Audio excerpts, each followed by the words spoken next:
Coordinated Universal Time, UTC. Well, now it's kind of intimidating that we're recording, and I was planning on actually spending a few minutes talking about our game plan. I think there's a balance to strike between having no plan at all and being overly scripted. Yeah, I agree. But I think me and you had talked a little bit beforehand about what we wanted to do with this. Mm-hmm. Just to recap, my original intention was to kind of do like a man behind the curtain thing. Like in the first episode, we have such an aura of mystery. Yeah. And we have this like really ambient experience. Yeah. And we kind of throw things at people. For this one, just to be a little bit more Candid. friendly and accessible. Yeah. Candid. I love that. And just to say, like, hey, this is who we are, this is what we're trying to do, and this is how Angel fits into that picture. I love that. So I thought maybe we could talk about, like, the name as, like, a good starting place. So, we're Coordinated Universal Time, and because that handle is not available on every channel, we've gone with a podcast for now, which was kind of our secondary subtitle for the thing. But something I kind of latched onto with that, calling it a podcast for now, is that, like, it's sort of like saying this is a podcast, not just for the present moment, but it's a podcast for lack of a better word. Correct. Like for now, it's just a podcast, but in the grand scheme of things, it's something much more than that. And what that is specifically is going to be something different, probably to all of the different creators and contributors. Mm-hmm. And we're working with a few other people. A lot of us have pretty similar, I guess, general outlooks on things, but there's also a lot of interesting differences there, different skill sets. You and I met. I guess we should probably do a self-intro now that we're definitely using this. Yeah.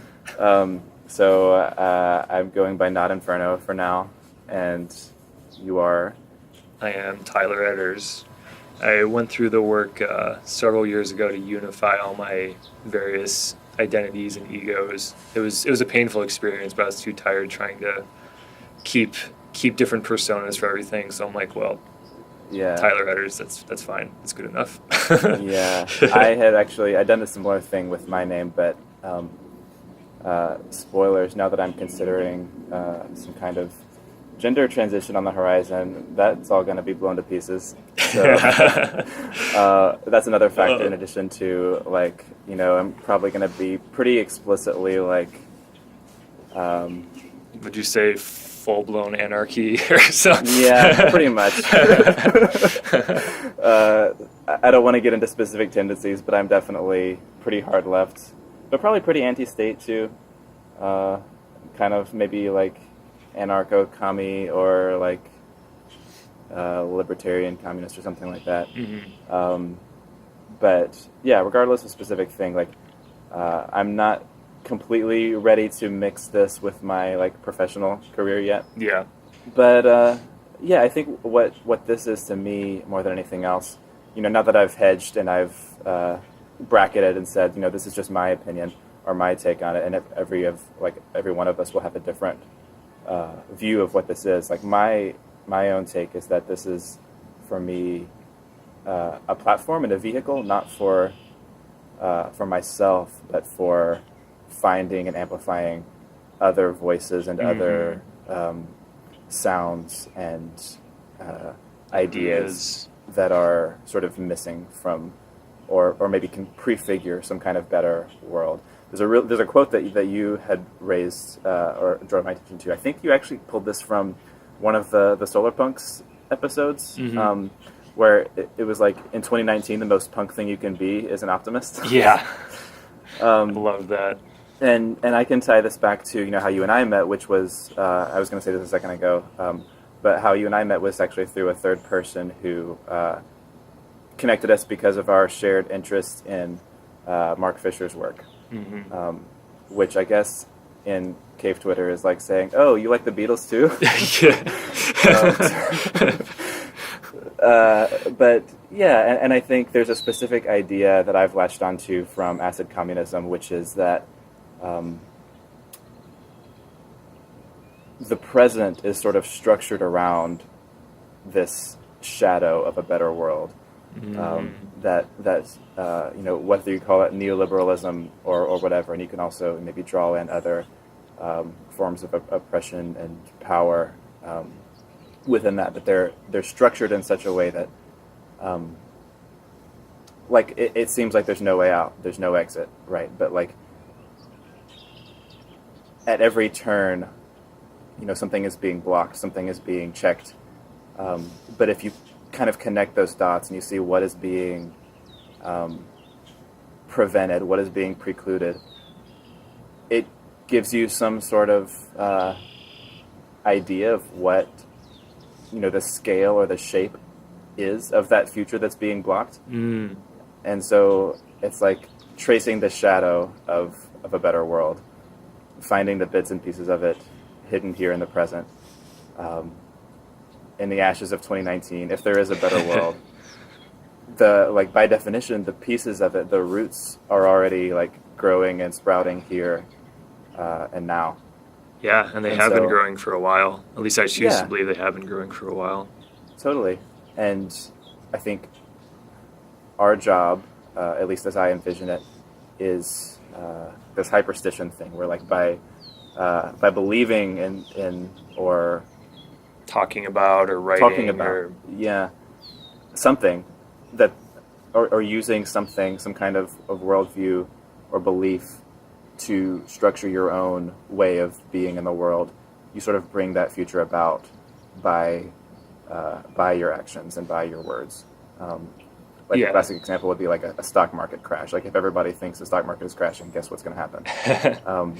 I've always thought that was what happens with horoscopes too, and like Friday the 13th stuff. It's like if enough people believe that all Aquariuses are assholes or whatever, then it's going to be a self-fulfilling prophecy. Yeah, then all the Aquariuses are like, oh, well, Aquariuses are supposed to be assholes, so I guess I'm going to be an asshole.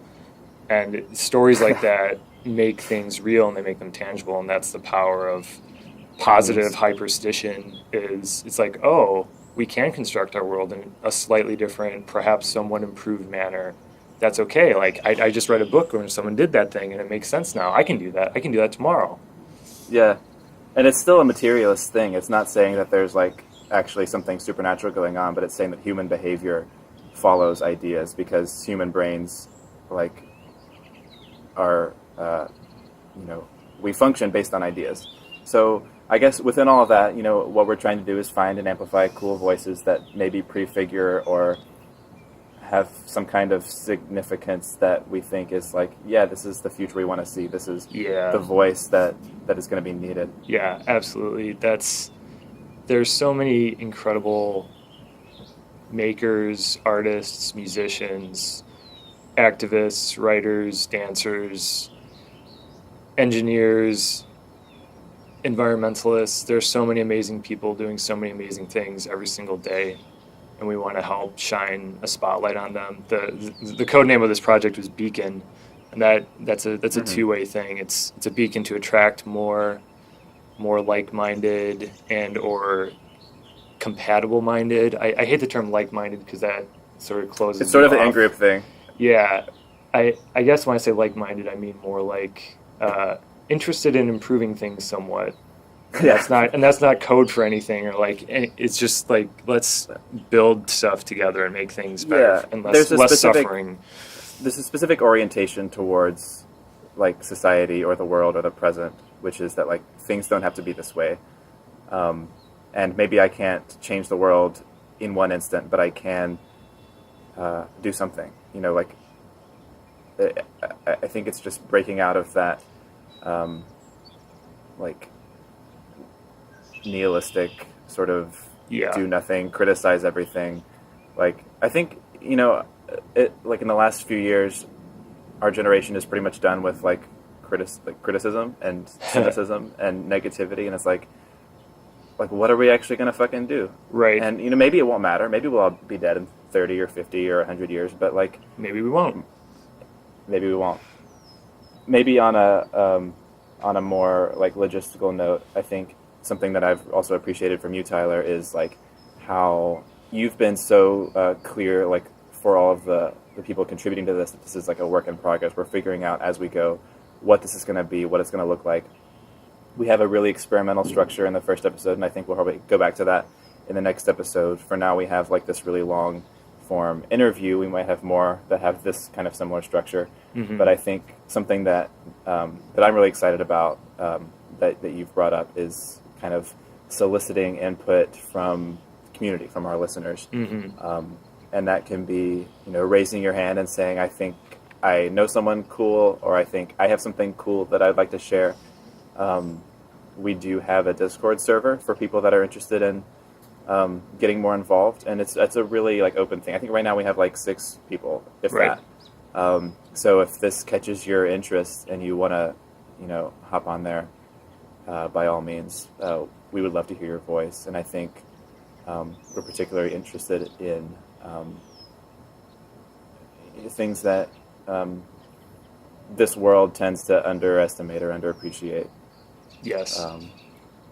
You know, the stuff that might get left by the wayside unless someone says, hey, this is cool, this is actually worth listening to. Yes, we want all the wild flowers growing in the prairie. We want to see all those things and share them with each other. And yeah, just to be even more explicit, like people of color, gender minorities, people from other countries, people from you know, different social or religious or cultural backgrounds of any kind that that you think has something of value, some perspective.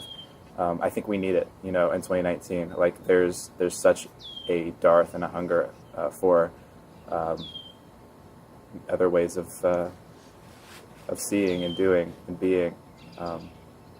Yeah, we have massive blind spots in our experience and our perspective. We want to actively try to fill those. We want to be wrong. We want to be shown wrong, and we want to listen and engage. And so, if you're out there listening to this and you want to contribute, like, please know that you will be a co-equal creator of this with us, not just, you know, someone that we're gonna like take your thing and shoot it out into the right. cyberspace and, you know, reap some kind of profit on it. Like this is a group thing, it's a collective thing, it's coordinated, universal time. Yes. And if jumping into a Discord server with a bunch of strangers you don't know sounds uncomfortable, you can reach out to us one-on-one. We're on Twitter all the time. So I'm at Tyler Edders, and you are Not Inferno. Yeah, well, it's Not Inferno, but with no vowels, except for the O. Not Inferno _ Not Inferno. No, it was all taken. So this is what I landed on. And I think we should probably wrap this up pretty soon because we do have a pretty lengthy interview to get to. But I wanted to ask you again, like Tyler, one final question, which is, who is Angel Marcloid, and who is she to you? Angel Marcloid is a musician from Chicago.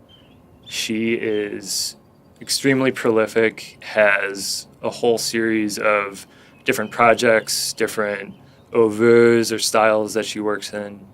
I first saw her a couple years ago at the Hideout, which is a little venue in Chicago. It's one of my favorites. It's like in an old industrial meatpacking district area, and you drive there and you're going through all these warehouses, and then there's this little tiny bar that you go into, and so it's called the Hideout. It's like totally a secret hideout. That sounds great. But yeah, so I saw her perform there. It was some of the most fun I've had at a show. I think you talk about this in the episode. Yeah, so she was performing as Fire-Toolz. It was incredible that she was so gracious with her time. I wanted to just keep talking to her. Everything she shared, I wanted to ask more and more and empathize, but I tried to keep it pretty on the rails. So she's one of my heroes, and it was awesome to be able to talk with her. Why is she one of your heroes? I think her vision, she's one of those artists who her vision and her execution, in my imagination, line up. The Venn diagram of those two things is basically a perfect circle. And there's some art or music or stories or whatever you listen to, and you hear about the torment that the artist went through to get it produced, and you make up all these stories about it. And to me, if you're one with your craft and you're one with your art and you believe it and you see it and you have the technical proficiency to execute it, that's when those circles start to just land on top of each other. So I didn't actually ask her about that, but that's just the imaginary story I had when I listened to her music, and that's definitely something I aspire to do. So from that standpoint, she is one of my heroes. That's great.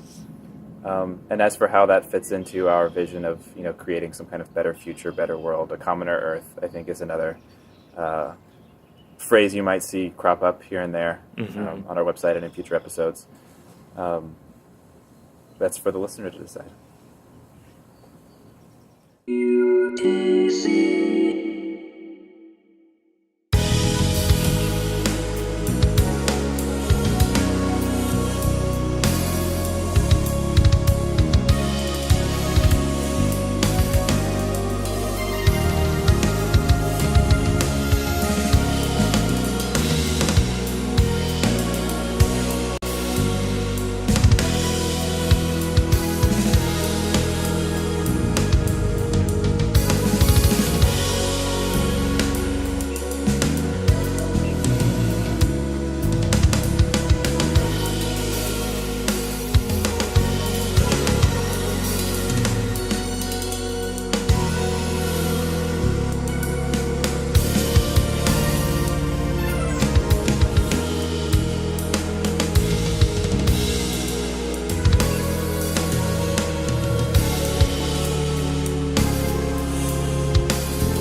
Incredible. Just otherworldly. That track is called Celestial Nervous System from the album Bubble Universe, released by Hasu Mountain and created by Nonlocal Forecast, aka Fire-Toolz, aka Angel Marcloid.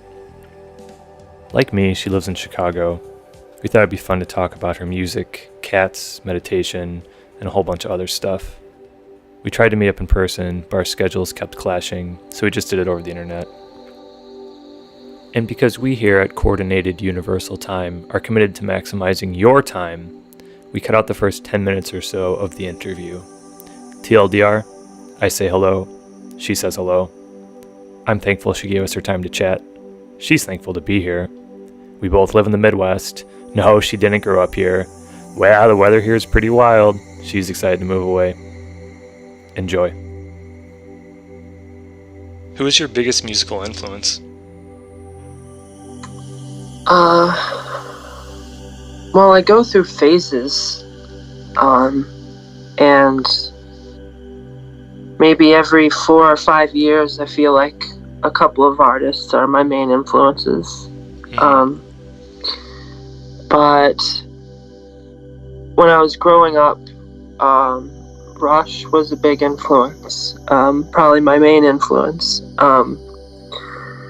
I got really, really into Dream Theater. I was way into them. I would say they're probably, besides Rush, the biggest influence. But I went on to play so many different kinds of music that didn't even come close to anything that Dream Theater would ever do. So I don't know if I could say it influences everything, but those two artists have been influencing what I've been doing the past couple of years anyway. And I mostly mean old Dream Theater. I can't quite get into the last decade or so. I like the late 80s and 90s stuff. That's what I connect with the most. Probably same goes for Rush, really, the 80s and 90s stuff for sure.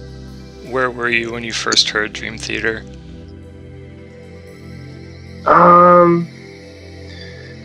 I think I was in my living room, and I think my uncle either made a tape or burned a CD. He was into burning CDs like really early on, like in the CD burning age. He had like a $2,000 CD burner, and I think he made me I'm serious, it was $2,000.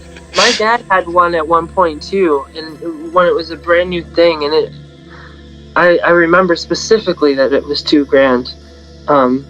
Yeah, it seems so crazy because they're just in our laptops now. You could buy a USB CD player for like $20, but yeah, it's nuts. You just triggered my memory of going over to my uncle's house, and he showed me his LaserDisc player, and he only had one. He had one movie. It was Eraser, that Arnold Schwarzenegger movie, and I remember he told me how much it cost, and it didn't even make sense. This was, late 90s or something. I don't even know when, but yeah. LaserDiscs were pretty crazy. They're really pretty. When I look at it, I feel like something crazy is happening because it looks like an oversized CD. So I feel like reality is like altered or something. Yeah, it's a medium from an alternate dimension that's sort of sneaked in. Yeah. It's sidechained into ours. Yeah, it's like when you see like one of those savannah cats and it looks like a domestic cat but like a lot bigger, and you're just like, wait, what's happening? Yeah. Something's wrong. But yeah, back to that moment. I don't know, I don't remember specifically, but I'm pretty sure my uncle just gave me a copy because he was into getting me into prog, new prog artists. He also got me into Fate's Warning, and they're definitely like one of my favorites as well. I haven't heard of them.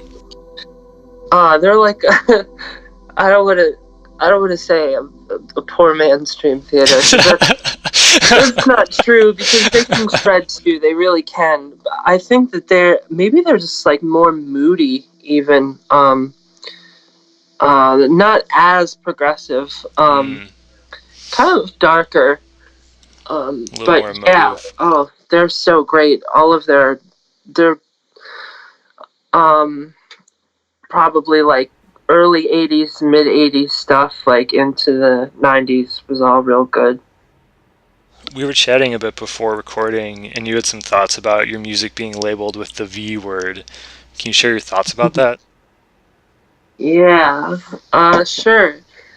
I have mixed feelings, but they're not really at war with each other. They kind of can just both exist at the same time.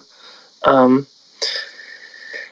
mean, when Vaporwave first started becoming a thing, I got really into it, and I was making it. I have been for a long time, as far as the classic style of doing it, where it's, largely sample-based, and you're taking, old 80s and 90s music of various sorts, pop and jazz, fusion, and stuff like that, and making new compositions out of it by rearranging it, slowing it down, applying effects and stuff like that. So I was really into that, and I was making that for a while, and I still do a little bit. But when it comes to Fire-Toolz, it was always something that I would occasionally incorporate. Like, I would incorporate that sound into like some parts of some songs, and so it was just one of the many facets of it. It would just like show up sometimes, but somehow it ended up being really thrown into that box. Like, a lot of people were just like, oh, this is a type of vaporwave, like this music is, vaporwave with black metal vocals, and it's like, I don't want to use the term it's so much more than that, because that makes it sound like what I'm doing is like better than an entire genre. I don't mean it like that. It's maybe I just mean it's so much different from that, in the sense that, like, it's not really vaporwave, because I'm only using that vaporwave mindset in like certain parts, and the rest of it is like so many other genres. Like, I'm been doing a lot with like the classic new age music sounds, but I've done a lot that was inspired by like techno and house and industrial, and there's like harsh noise bits in there, and like weird sound collage and stuff, and all these different things that just from what I thought vaporwave was, at least at first, those are just so far from what that is. So when people say it's a vaporwave project or like a subgenre of vaporwave, I feel like that's just putting me in a box instead of putting me in like 20 boxes. So, you know, if you're gonna list like 10 genres to describe my music, like, you can use that word, it's fine. But you know, if you're gonna sum it up, you know, if you're trying to find what category to put it in, like at the record store or whatever, you know, like, I don't belong in that in that section, because what I'm doing, it doesn't even fit entirely with the theme as far as the ideologies and messages and everything. Like, yeah, the videos are, you know, there's a lot of like glitched internet art and stock art that I've manipulated, and I know that's very vaporwavy, and I you know, like, there's a lot of like old technology aesthetics there, and like, you know, just different symbolism or whatever that really goes along with vaporwave. But the whole reason I got into vaporwave in the first place is because it appealed to me, because I could really relate to it on a personal, experiential level, because I grew up with a lot of the stuff that vaporwave was emulating. Like, my brain was developing while that stuff was existing in its prime, and it really sunk into me. And I was really fascinated with the internet at an early age. I was really into computers.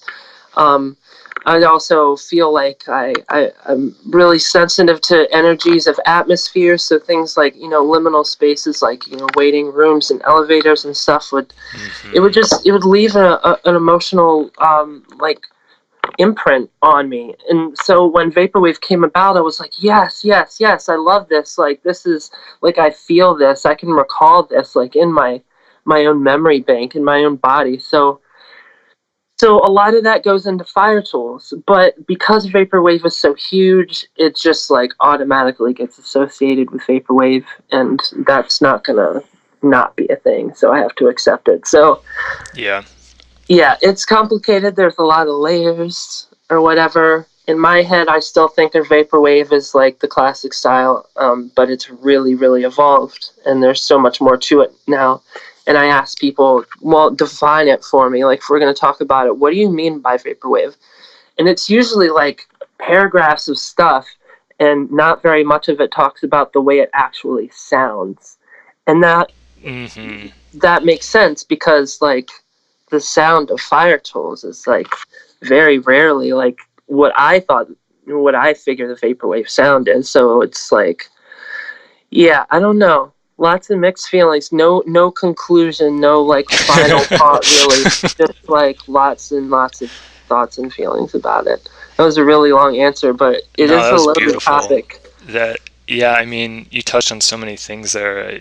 One thing that comes to mind is, you know, the idea of labels, and as soon as you slap a label on something, really what you've done is you've shut a whole bunch of doors. You've shut a whole bunch of other possibilities by putting a single signifier to a certain thought. So it makes perfect sense to me too when I look at Fire-Toolz art, listen to Fire-Toolz music. There's these hints of things there, but to just boil it down to one word, I can understand how that feels. I don't know. So I'm a musician and artist too, and I struggle with this. I usually, for me, I work mostly in the hauntological area, and I always hesitate for a moment before I type that into whatever aggregator, you know, service or whatever I'm uploading my music to, because it's like, on the one hand, I want people that like that kind of music to find it, but on the other, I hate to just draw myself into a box. But on the other hand, you kind of have to do that if you want people to find you. But on the other hand, what if we just stopped doing that? Maybe we wouldn't have to do that anymore.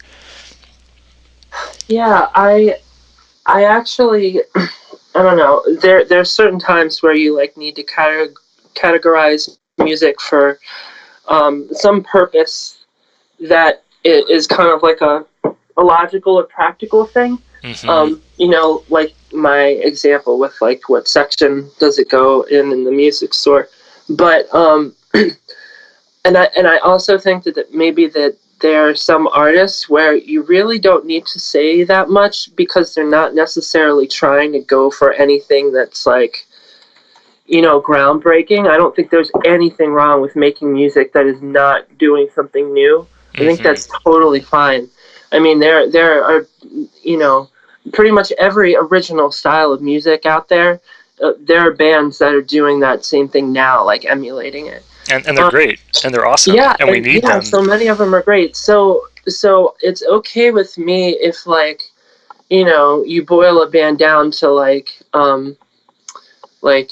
I don't know, like name like an era and then name the genre. It's like mid '80s punk rock or something like that. Like the way that sounds, like for some bands that might be fine, but then you have some artists that are just doing something so unique or incorporating so many elements that you need to like say a lot of words. Yeah. And I don't think that labels are necessarily a bad thing. It depends on why they're being used. But one of the things that I think is such a problem with me is that like I have my own like way of thinking about my music, and then other people are totally free to like come up with their own ways of thinking about it. And a lot of times what they say, I'm just like, oh God, like you think that's what this is? Like, oh my God, like what do other people think then? Like I can't imagine like how bad this gets.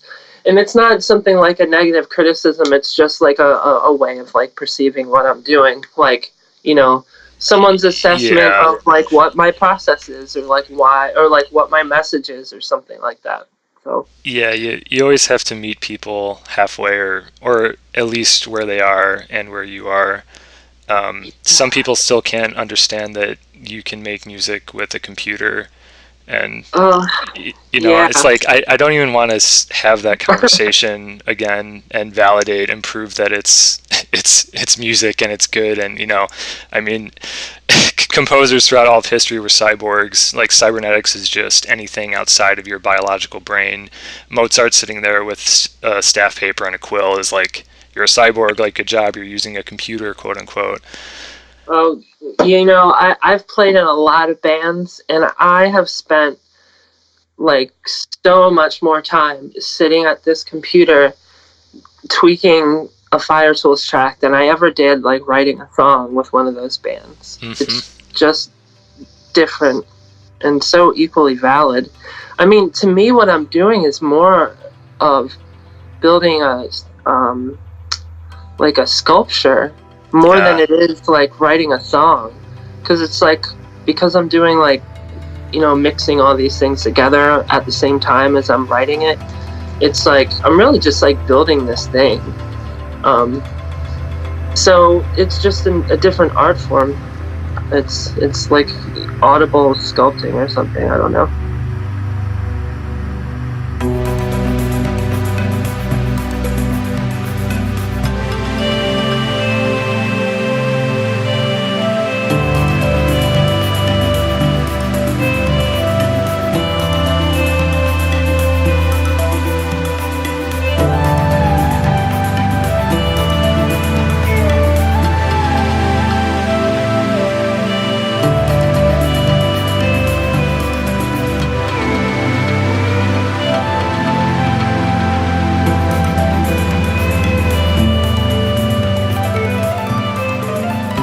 So you have a new project. It's called Nonlocal Forecast.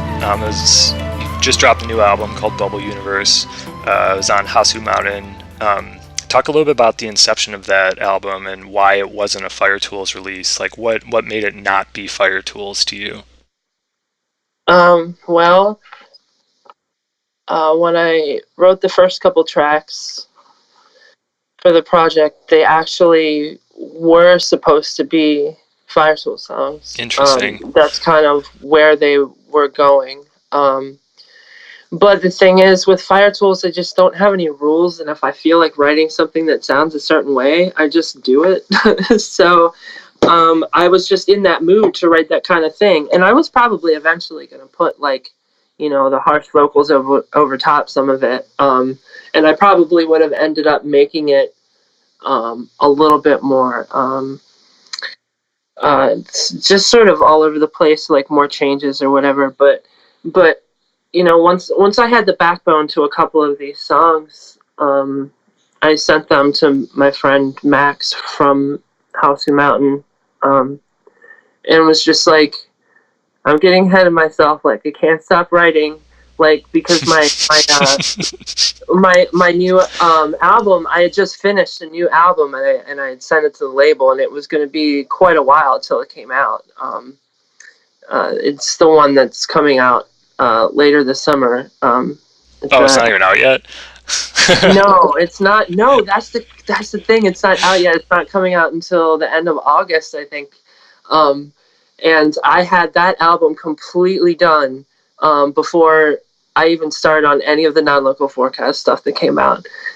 But I sent these tracks to Max, and he was really into them. And it's like, why don't you do like a new project or a side project, and you can just like do this while you're, so you can still write like you want to do, but you won't get too ahead of yourself with Fire-Toolz material. Like, I love that.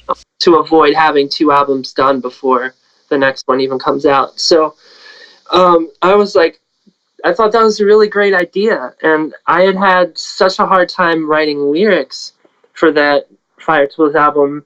And I'm pretty sure there's only lyrics on like 4 tracks, and not very many of them at all. And I was just like not in a vocal mood or a lyric writing mood. So it was perfect. So I just went ahead and did an instrumental album and didn't bother with any like weird sound design or doing any noisy stuff. I just wanted to make really comfortable, safe sounding like songs, and a lot of it could have totally been in a Fire-Toolz song, and a lot of the stuff on the next Fire-Toolz album that comes out, you'll probably think like, oh, this could have totally been a Nonlocal Forecast song. There are a couple tracks like that, but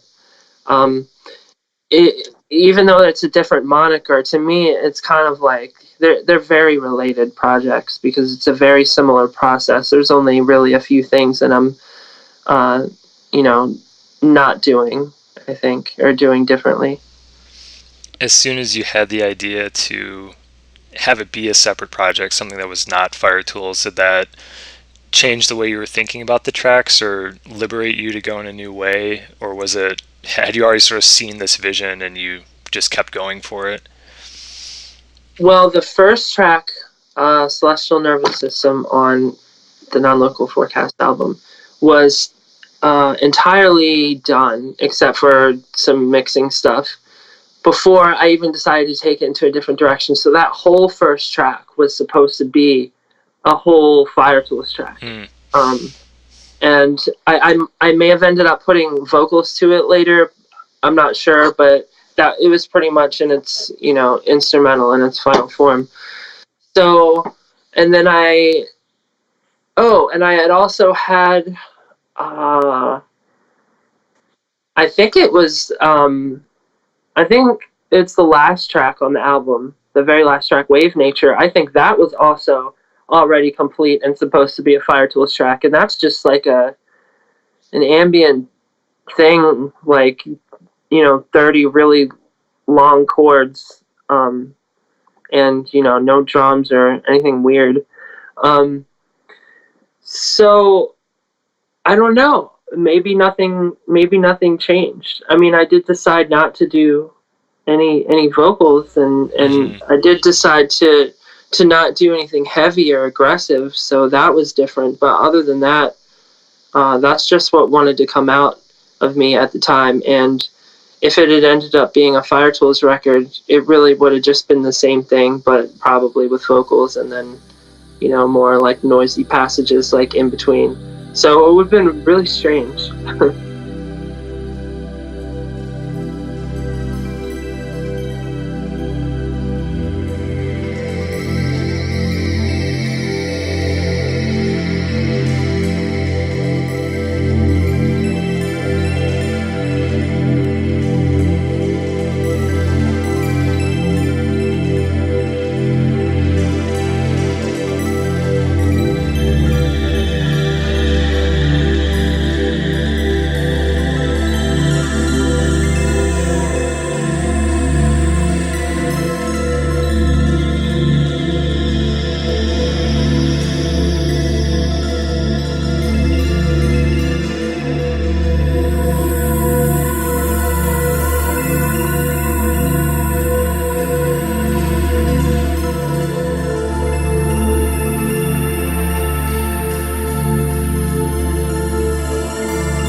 first saw you play at the Hideout a year or two ago, my friend had invited me to go, and I hadn't heard your music before, so it was my absolute first time hearing you, seeing the visuals and all of that. And a few minutes after you started performing, I was actually laughing out loud because I was enjoying it so much. How do you approach live performances? Well, as you know, there's a lot going on in the music. So, I'm just one person. And there's a lot of stuff that is very abstract and loose. And if it were more performative, if those parts were more performative, like in real time, like if I did more to trigger each and every sound, it wouldn't line up with the video because the video projections are all synced. And it would just be way too complicated. So a lot of the music is backtracked, and then a bunch of stuff though I am doing live. But the thing is, I'm only doing as much as I can, which turns out to be, in comparison to everything that's going on, not a whole lot. Mm-hmm. And plus sometimes, I write like synth melodies that I can't play. They're too hard. Yeah. So like I can't play all of those. And some of them I can play, but I can't play with like a guitar strapped around me if there's a guitar part like coming up soon. Some of them I can't do when I'm doing vocals. There are some parts that I just really want to be able to play live because I really love playing them. But like I'm doing a vocal melody that's just some wacky rhythm up against it, so it's just not going to happen. So what I decided to do after a few like really shaky shows is to focus on the vocals, because there's a lot of vocal effects in the songs on the recordings, and if I'm doing vocals live, I want it to sound at least a little bit like it does on the record. So I run my vocals through a ton of pedals. So I'm constantly messing with those. And then I'll do most of the guitar leads. Most of them I do live. And then a lot of the synth melodies that, I won't always do the lead or the chords. I'll do whichever one's like easier. Because I'm playing live. And my MIDI controllers like doesn't have weighted keys, which makes it like harder to play. And then I also just don't have very much like stamina. Like I'm a low energy person, and I only just started exercising like a week ago. Like I got an exercise bike, and I unfortunately deal with like a lot of like body pain, like chronic pain stuff. So my mobility is like crappy and everything. So it's just really hard for me to just like go nuts live. So I try to focus or have the focus be on the video projections, trying to make sure they're big and bright and going on either next to me or behind me or whatever, to sort of make up for the fact that I'm not running around like, staring into people's eyes when I'm like screaming. Plus, like I'm doing a lot like with pedals and stuff, so I kind of have to stand still. So, it's not what people think. People think I'm up there. I got Ableton going. I'm like doing all this sampling and looping and stuff like that. But like, that's not it. I am turning the delay time knob and turning the reverb up and down on my vocals and stuff like that. Well, part of the richness of that show for me was the sheer density of sonic information that you were broadcasting into my retinas and into my ears. It was like, I don't know, it was like there was a terabyte of information being uploaded every second. Where do all the samples come from, like both visual and sonic? Well, with the music, when you say samples, there's kind of two different ways that you can take that, I think. So sometimes when people think of sampling, they think of, sampling another song, like a measure or two of their song and looping it. And then there are samples like, quick sound bites, like maybe your kick drum sample or your snare or your hi-hats, or maybe the bleep or the bloop that you're triggering, or like the movie clip, or, whatever it is. So the first kind of sample I'm talking about is kind of a rare thing that happens, and I do it less and less. And I don't even think there are any samples on my upcoming album as far as like, a measure of, some old jazz song or something.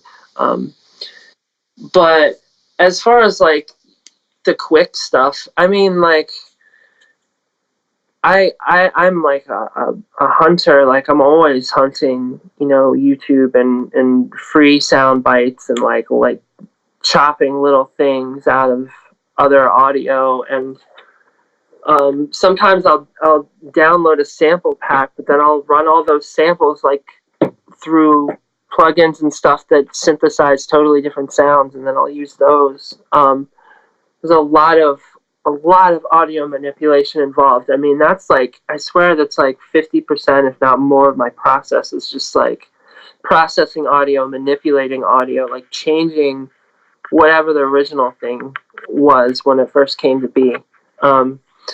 So I gather a lot of samples, but I make a lot of them.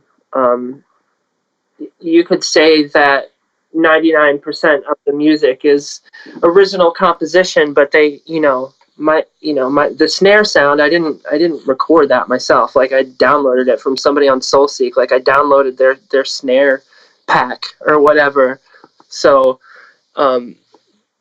that's kind of how I work. But I rarely sample other artists, like their melodies or their progressions anymore. The first couple albums, it was maybe every couple songs or every other song or something, that would be something like that in there. But now it's really rare. I miss SoulSeek. It's still there. It is? I still use it. Yeah, I use it every day. I got it going right now. Somebody's downloading a bunch of my Mindspring Memory stuff off me right now. Oh my goodness. Yeah. Alright, I need to get back on that. Yeah. Go for it. Can you share some of your lived experience as a Transfemme Being? Oh. Well, I think that when I came out, I thought that it was like this overnight thing. Like, I figured it out. Like, this is it. This is who I am. I figured it out. And it's just been a never-ending journey. And along this journey, I've had big bouts of letting go of identity in such a way, or at least how much I really care about it. On one level, it's extremely important, and on another level, it means shit. I mean, it means nothing. It's nothing, because we're humans, and who gives a shit about any of the variations? Like, all the variations are beautiful, but they're not what's at the core. So there's been a big sort of recognizing and experiencing both of those levels at once. So, when I came out, I was like, oh, okay, I am a woman. And then I felt like I became pretty much like miserable, because I felt like I was constantly trying to just validate my own identity and hold up to that identity and be, like, come on, like, be a woman, like, think of more ways to be a woman more than you are now, because you need to be a woman, because that's who you are. So walk like one, whatever that means. Talk like one, whatever that means. So I was really struggling with all that for a little while, a couple of years. But then, I don't know, a series of breakdowns, and then a series of bad experiences, really emotional experiences, and a series of just like sitting in my room like in the morning and then having like this aha moment, like, you know, a series of those. And I sort of, it just all kind of stripped away. And now really, I just don't feel like I'm anything. I just feel like a human. I don't, you know, on paper, depending on what kind of paper it is, if it's a legal paper, then I'm male because I haven't like changed any of my official information or whatever. I haven't changed my name or whatever. You know, with my peers and the people around me and the people that will accept, you know, what I say, I guess, you know, thinking of me as a girl is fine. But I don't know. I sort of let go of my need to like have to dress like super femme like as much as possible, and I don't know. I don't wear makeup as much as I did. I wear like maybe more like flowy clothes and not as many like, you know, skirts and stuff like that. I just sort of kind of float wherever I want, and you know, I guess you could say I'm trans femme, but really, just at the heart of it, I just like, I don't know. I don't feel like any of those things. I'm just a human. So That's beautiful. Thank you for sharing that. yeah, sure. Looking ahead the next several years, what are you most hopeful about? Moving out of Chicago. Yes. Being in a position where I can adopt another cat, and continuing to be able to do commissioned jobs more and more so that I can transition out of my day job. And so that when I move, the transition is a lot easier because if I can support myself in that way, there won't really be a lapse in work. I mean, there will be, but it'll just be like maybe a week at the most because I'll have to move and sort of get the internet set up and stuff. But you know, after that, I could get back into it. So that's sort of a goal. What kind of commission jobs are you doing? Mixing and mastering other people's music. Oh, that's awesome. I mean, nobody pays anybody for remixes, but there's that I like to do, that I'm available to do. But I can also produce original music. I'm about to get started on a soundtrack for someone, and I have been. It's come in waves, but I've been pretty consistently mixing and mastering for various clients over the past. Probably since the beginning of the year is when it really picked up. And you know, I make Fire-Toolz music videos too, so I can apply those skills to, you know, other people's music if they want me to make them music videos, but I haven't really done that yet. I've had a few people ask, but I haven't actually done it yet. So just all of those different things, various things. I do a little bit of graphic work too. I used to do a lot more, but I don't do it that much anymore. But, you know, depending on what somebody needs, you know, I can do something like that too. And editing podcasts and video casts and stuff like that. So basically everything. Yeah, kind of. But I mean, I'm not. All of my software usage, it comes from teaching myself and tutorials and stuff like that. Like, there's no formal education here. There's no formal education in audio engineering at all. I've always, I guess, had a knack for it, maybe. And my father was definitely an AV person and did live sound engineering for a while and is an electronic technician. So, like, I was raised around that. But no formal education. So that does work against me just a little bit, I think. Out of all those things you just mentioned, which one's your favorite? Like, if you could only do one for the rest of time, which one would it be? Well, probably just to make music for myself. Yeah. Or make Fire-Toolz albums. That would be cool. But I'm totally okay with that not happening. Like, that might not happen. It's really hard to make a living doing music, especially when you're doing stuff like that, I guess. So, if it couldn't be that, which would be the ultimate, let's see. I don't know. Maybe I would say mixing if I could get a good wage, because mixing is just like so much work. Like, depending on what kind of music it is and how it was recorded and how many stems there are, it can just be so insane. Mm-hmm. So if I could get a good wage, I think it would be so cool to like be able to just dive into people's records like that and help them, achieve their vision like that. Yeah, maybe that, as long as I could also make my own music. If you could say one thing to everyone on the planet, what would it be?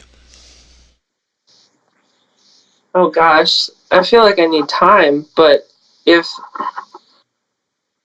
somebody ran up to me and was like, "This is your opportunity," I would say,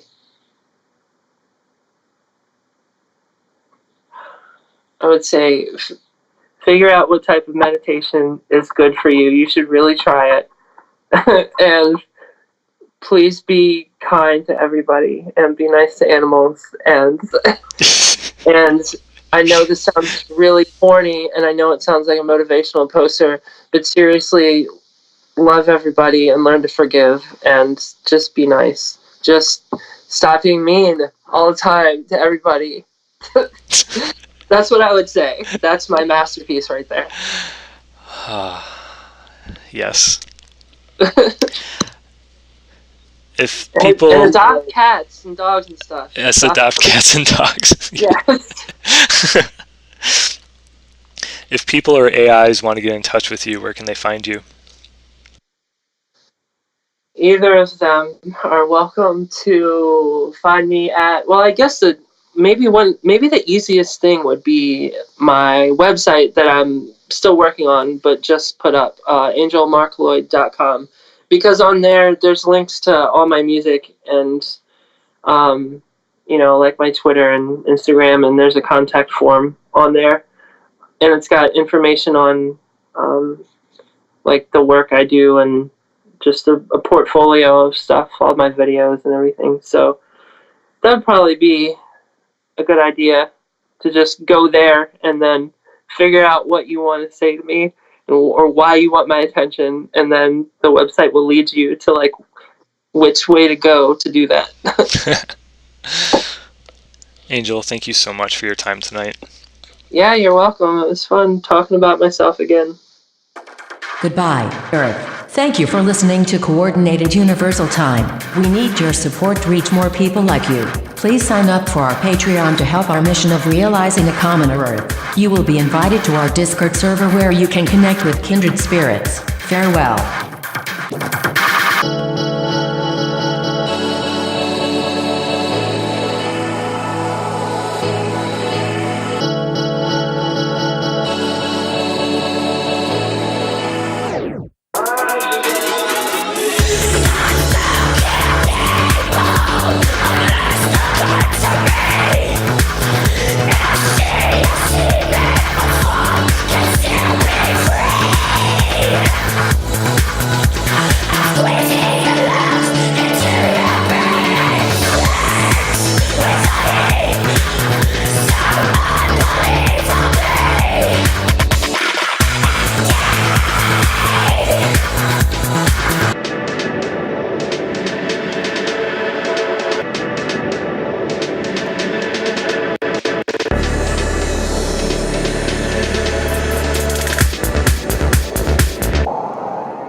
Universal